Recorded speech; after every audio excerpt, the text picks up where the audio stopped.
Hello बच्चों, class 10 subject science. और आज हम सीबीएसई के सैंपल पेपर का सेक्शन बी करेंगे। इससे पहले आप सेक्शन ए कर चुके हैं। सेक्शन बी में टोटल 24 क्वेश्चन होंगे, क्वेश्चन नंबर 25 से लेकर 48 तक, जिन्हें हम 2 वीडियो में करेंगे। और आपको इन 24 में से 20 प्रश्न करने हैं। वीडियो की स्पीड को आप अपने अनुसार कम या ज़्यादा कर सकते हैं, और जहाँ दिक्कत लगे वहाँ वीडियो को आप पॉज करें, फिर उसको समझें और तब करें। चलो अब हम क्वेश्चन स्टार्ट करते हैं। ये है पहले क्वेश्चन नंबर 25। दी गई तालिका से सही विकल्प की पहचान करें जो चरण 1 और चरण 2 में होने वाली अभिक्रियाओं के प्रकार का प्रतिनिधित्व करते हैं। देखो यहाँ पर नीचे एक अभिक्रिया दी गई है, चूना पत्थर। आपको मालूम है चूना पत्थर होता है कैल्शियम कार्बोनेट CaCO3। फिर एरो के ऊपर ये है ऊष्मा। ऊष्मा का मतलब हमने इसको गर्म किया। तो यहाँ पर चरण 1 में क्योंकि हम ऊष्मा दे रहे हैं तो इसमें ऊष्मा अवशोषित हो रही है। तो जो चरण 1 वाली क्रिया है वो ऊष्मा को अवशोषित कर रही है, तो ये है हमारी ऊष्मा शोषी। हाँ, इसके बाद यहाँ पर एक पदार्थ बनता है X और कार्बन डाइऑक्साइड गैस निकलती है। आपको पता है जब चूने के पत्थर को गर्म करते हैं तो यहाँ बनता है कैल्शियम ऑक्साइड। जब हम इसमें प्लस H2O जल मिलाते हैं तो हमें मिलता है बुझा हुआ चूना। आपकी बुक में एक एक्टिविटी है जिसमें कैल्शियम ऑक्साइड बिना बुझा चूना लिया है और उसमें जल मिलाया गया है, और फिर अगर हम बीकर को छूते हैं तो ये हमें गर्म लगता है क्योंकि इसमें ऊष्मा निकलती है। और जिस क्रिया में ऊष्मा निकलती है वो होती है ऊष्मा क्षेपी। तो चरण 2 वाली जो क्रिया है वो होगी ऊष्मा क्षेपी। तो चरण 1 वाली है ऊष्मा शोषी और चरण 2 वाली है ऊष्मा क्षेपी। अब हम ऑप्शन देखते हैं। पहला ऑप्शन ऊष्मा शोषी नहीं है तो ये गलत हो गया। दूसरा ऑप्शन ऊष्मा शोषी ठीक है लेकिन ऊष्मा क्षेपी नहीं है, तो ये भी गलत है। ऑप्शन सी को देखें तो ऊष्मा शोषी भी है और ऊष्मा क्षेपी भी, तो इसका आंसर आएगा सी। Next question.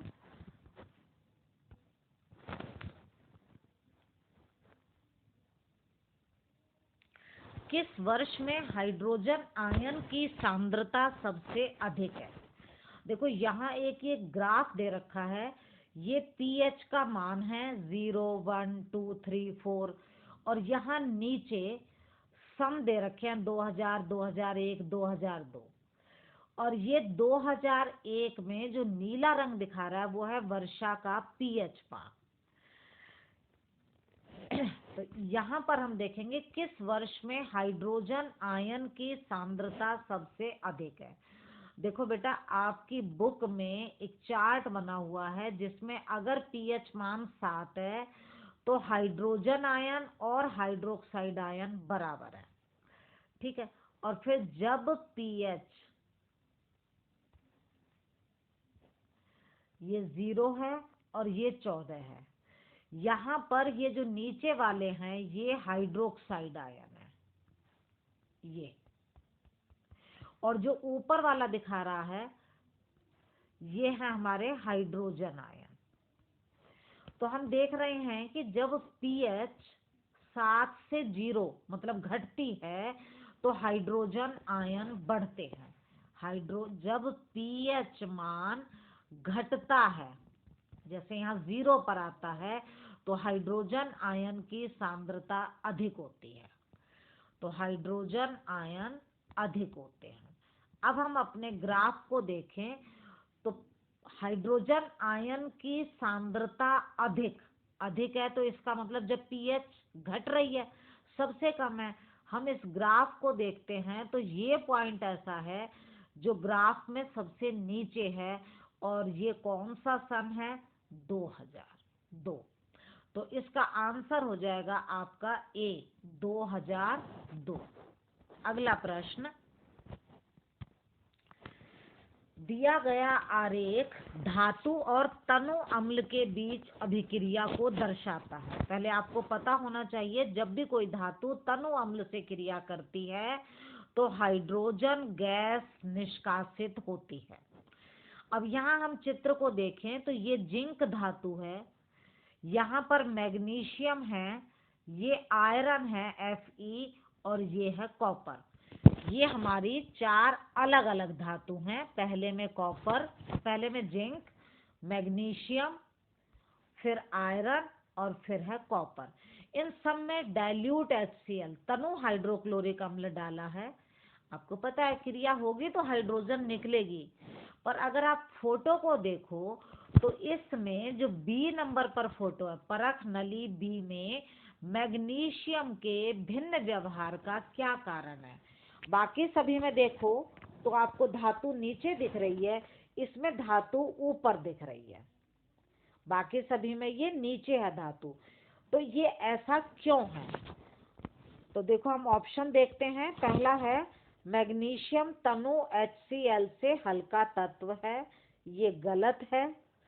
दूसरा है मैग्नीशियम तनु हाइड्रोक्लोरिक के साथ अभिक्रिया करता है और हाइड्रोजन गैस उत्पन्न करता है, ठीक है, जो तैरने में मदद करती है, ये ठीक है। सी ऑप्शन देखोगे तो यहाँ पर नाइट्रोजन गैस पैदा करता है, ये गलत है। और अगर इसका हम डी ऑप्शन देखते हैं तो कार्बन डाइऑक्साइड गैस का उत्पादन करता है, ये भी गलत है। तो इसका आंसर आपको समझ आ गया होगा, इसका आंसर है बी। अब बेटा ये आप इसका भिन्न व्यवहार क्यों है? हाइड्रोजन तो सब में पैदा हो रही है। मैग्नीशियम तेजी से क्रिया करता है जिससे हाइड्रोजन गैस के बुलबुले बनते हैं और वो बुलबुले इतनी तेजी से बनते हैं कि इसके ऊपर चिपक जाते हैं, मैग्नीशियम धातु के ऊपर चिपक जाते हैं। हाइड्रोजन हल्की होती है इसलिए वो तैरने लगती है। तो इस क्वेश्चन का आंसर हो गया हमारा बी। अगला प्रश्न, प्रश्न नंबर 28। नीचे दी गई तालिका 4 पदार्थ ABCD के बारे में जानकारी देती है। पदार्थ A जिसका गलनांक 295 है, ठोस अवस्था में विद्युत की चालकता अच्छी है, द्रव या जलीय अवस्था में भी अच्छी है। मतलब एक A पदार्थ है, ये उसका गलनांक, गलनांक का मतलब जिस तापमान पर कोई पदार्थ पिघल जाए, और ये देखा ठोस अवस्था में उसमें से करंट, विद्युत चालकता अच्छी है, मतलब विद्युत प्रवाहित हो जाती है। इस तरह से ABCD चारों तत्वों के बारे में दे रखा है। ऊपर दिए गए पदार्थों से आयनिक यौगिकों की पहचान करें। अब बेटा आयनिक यौगिक की क्या खास बात है? आयनिक यौगिक एक तो आयन से बनते हैं, जैसे सोडियम क्लोराइड सोडियम आयन और क्लोराइड आयन से बनता है।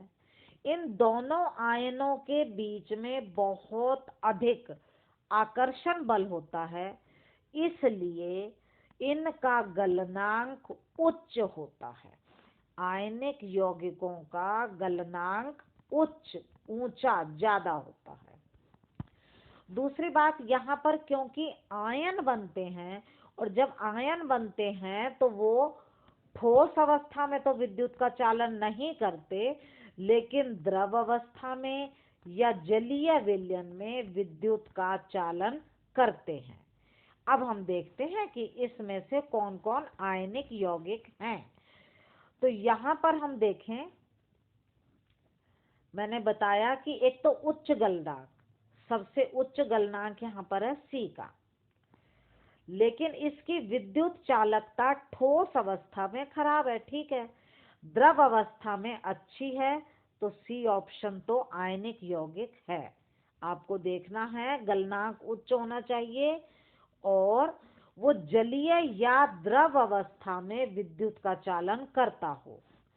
तो ये विद्युत का चालक है, यहाँ पर चालन नहीं करता, गलनांक भी उच्च है, तो सी आंसर ठीक है। अब हम ए वाले को देखते हैं अगर, तो ये ठोस अवस्था में अच्छा चालक है, ये भी गलत हो जाएगा। बी वाले को देखते हैं तो ठोस अवस्था में खराब चालक है, जलीय अवस्था में अच्छा चालक है, तो ये भी ठीक है, ये भी ठीक है, गलनांक भी ज्यादा है, तो बी भी इसका आंसर है। अब हम डी वाले को देखते हैं, गलनांक तो उच्च है, ठोस अवस्था में खराब है, ये भी ठीक है, लेकिन जलीय अवस्था में आयनिक यौगिक अच्छे चालक होते हैं, इसलिए ये गलत है। तो बी और सी वाला आंसर दे रखा है ऑप्शन बी में, तो आंसर हो जाएगा इसका बी। नेक्स्ट क्वेश्चन,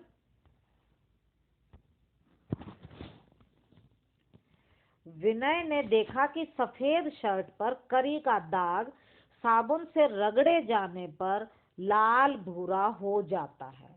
बेटा आपको मालूम है कि साबुन जो है वो कैसा होता है, क्षारकीय, और हल्दी जो है वो एक प्राकृतिक सूचक है जो हमें ये बताता है कि कोई पदार्थ अम्लीय है या क्षारीय। हल्दी क्षार के साथ लाल भूरा रंग देती है।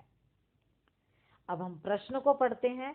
सफेद शर्ट पर करी का दाग है, साबुन से रगड़ने पर लाल भूरा हो गया, लेकिन उस कमीज को अधिक जल से धोया गया तो वह फिर से पीला हो गया। इस अवलोकन का क्या कारण है? पहला, साबुन अम्लीय होता है, गलत है, साबुन क्षारीय होता है। दूसरा है, साबुन क्षारीय प्रकृति का है, ये ठीक है। तीसरा, हल्दी एक प्राकृतिक संकेतक है, प्राकृतिक सूचक है जो क्षारों में लाल रंग देता है, ये भी ठीक है। आगे है, हल्दी एक प्राकृतिक संकेतक है जो अम्लों में लाल रंग देता है, ये गलत है। तो इसके ऑप्शन आएंगे 2 और 3, और ये हमारा आंसर है बी। क्वेश्चन नंबर 30,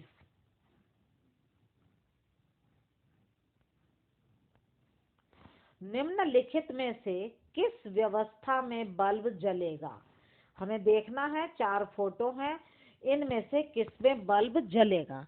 बल्ब कब जलेगा? जब उसमें से विद्युत धारा प्रवाहित होगी। विद्युत धारा कब प्रवाहित होगी? जब उसमें आयन बनेंगे। तो हमें ये देखना है कि यहाँ किसमें आयन बनेंगे। हम पहली फोटो देखते हैं, यहाँ पर है HCl। जब इसमें से विद्युत धारा गुजरेगी तो यहाँ हाइड्रोजन आयन और क्लोराइड आयन बनेंगे, तो इसमें बल्ब जलेगा। पहली फोटो में बल्ब जलेगा। अब हम दूसरी फोटो देखते हैं। यहाँ पर है चीनी का विलयन। चीनी का विलयन आयनिक नहीं होता, आयनिक नहीं होता, इसलिए आयन नहीं बनेंगे। आयन नहीं बनेंगे तो बल्ब भी नहीं जलेगा। तीसरी फोटो में जल में अल्कोहल, अल्कोहल भी आयनिक पदार्थ नहीं है, नहीं है, तो यहाँ भी आयन नहीं बनेंगे और बल्ब नहीं जलेगा। अब हम चौथी फोटो देखते हैं। ये है चूने का पानी। चूने का पानी जल एक आयनिक पदार्थ है, इससे कैल्शियम आयन बनेंगे और हाइड्रोक्साइड आयन बनेंगे।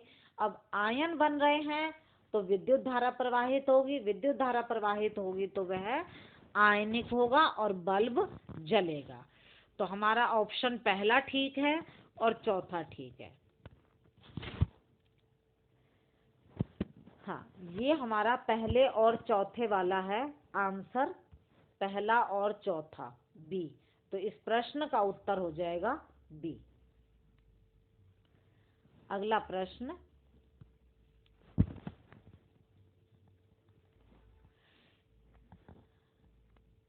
देखो ये प्रश्न अभिकथन और कारण वाले हैं।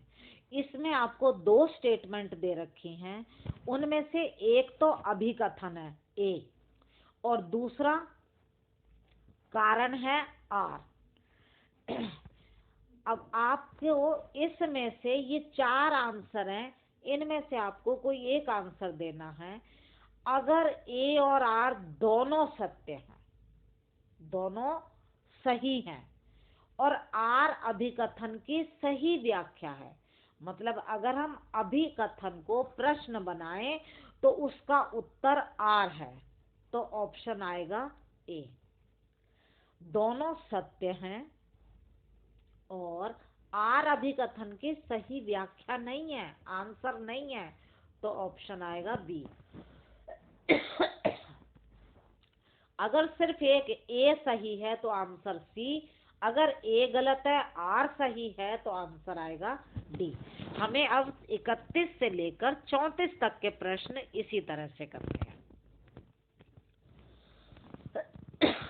प्रश्न नंबर 31, ताजा दूध जिसमें बेकिंग सोडा मिलाया जाता है। आपको पता होना चाहिए बेकिंग सोडा एक क्षारीय पदार्थ है, मिलाया जाता है दही के रूप में जमने पर। और दही क्या होती है?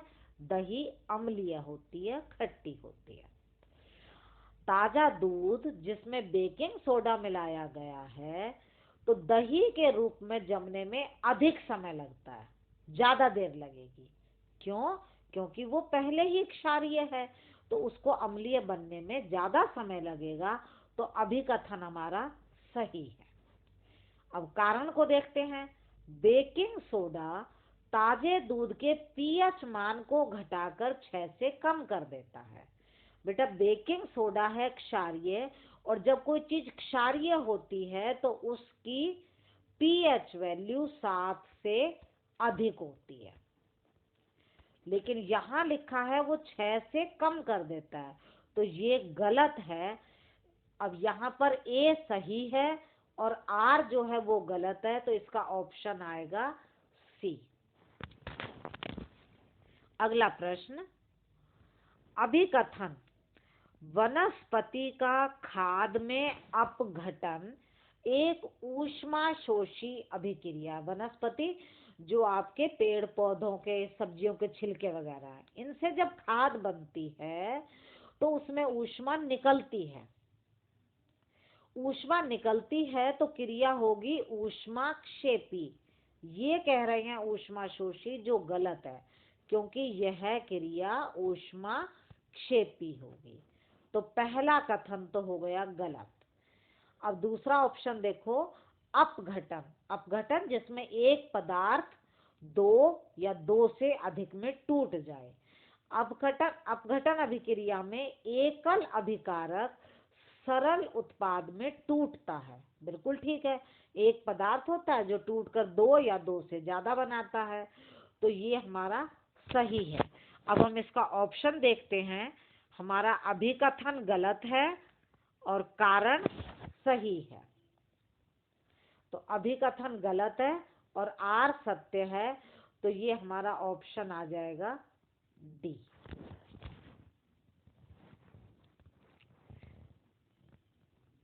हाँ, तो प्रश्न नंबर 32 का आंसर है बी। अब आते हैं सी पर, राल और गोंद।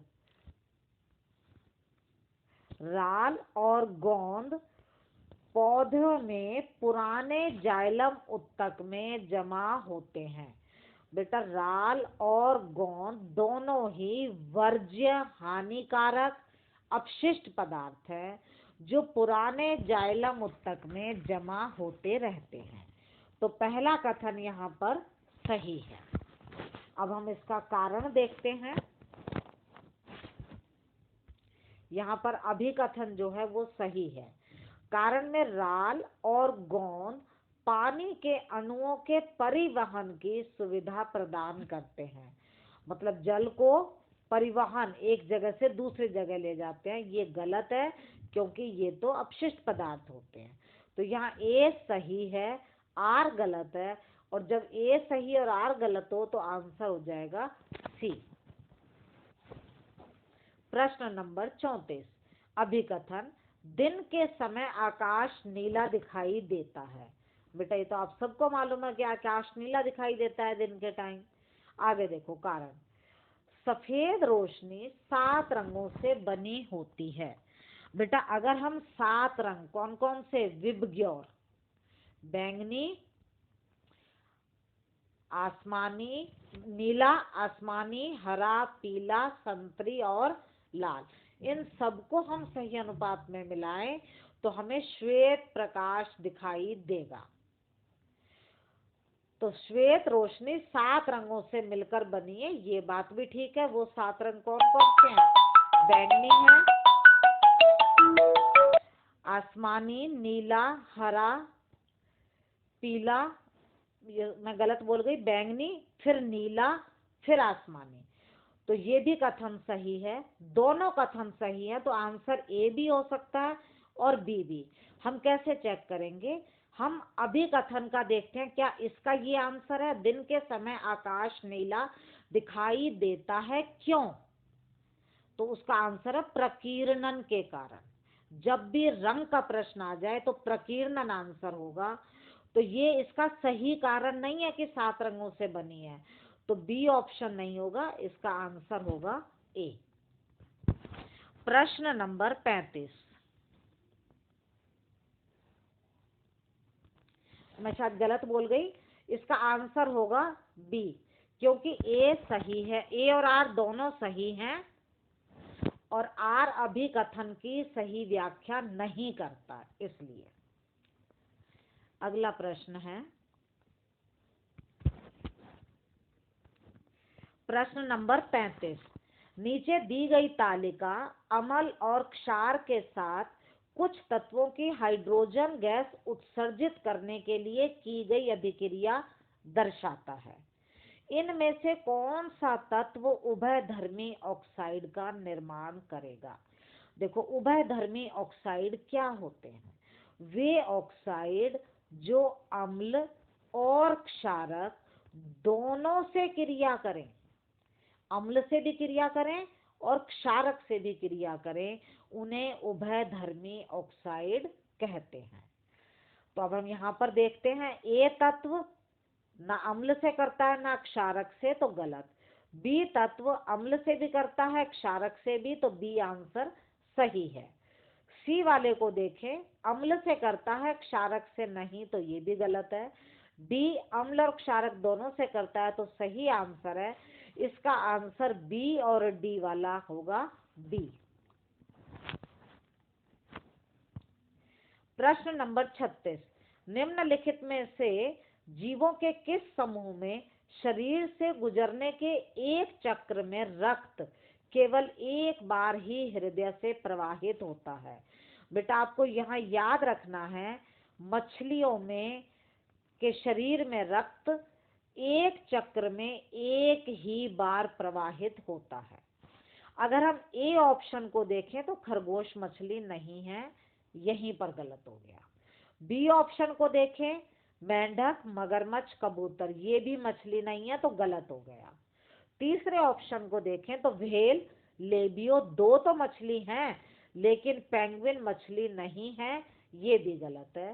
डी ऑप्शन में शार्क, डॉगफिश, स्टिंगरे सभी मछलियां हैं और मछलियों में ही हृदय में रक्त एक चक्कर में एक बार प्रवाहित होता है, तो इसका आंसर हो जाएगा डी। प्रैक्टिस कीजिए बेटा, अगर कोई डाउट है तो आप कमेंट जरूर करें। Thank you.